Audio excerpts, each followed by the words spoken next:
The elite operators of the U.S. Special Operations community are tasked with only the most difficult and dangerous missions. The subject featured in the following interview operated within this community and acted as a consultant on the development of Medal of Honor. Their identity has been concealed for security purposes.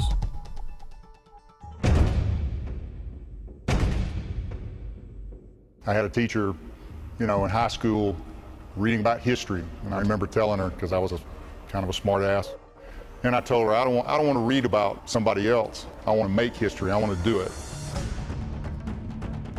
The kind of character traits that a Tier 1 guy needs to possess: obviously the physicality. He's got to be in good shape. He doesn't have to be the strongest guy, but he's got to be a guy that probably is well above average. Intelligence-wise, they got to be smart guys.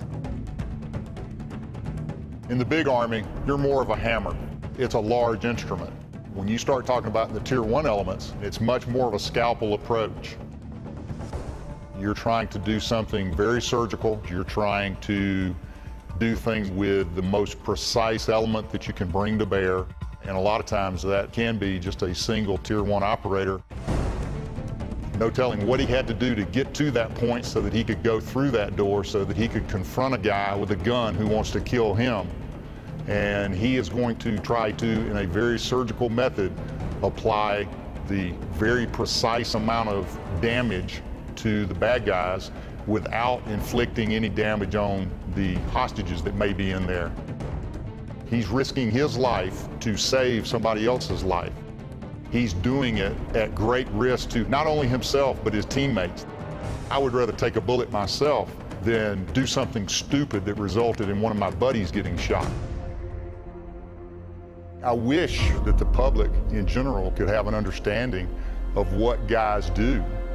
Not just what they do operationally, but what they sacrifice for years and years and years in order to be the guy who is at the tip of the spear. For me, I'm not a very sociable person, to be quite honest. Ask my wife.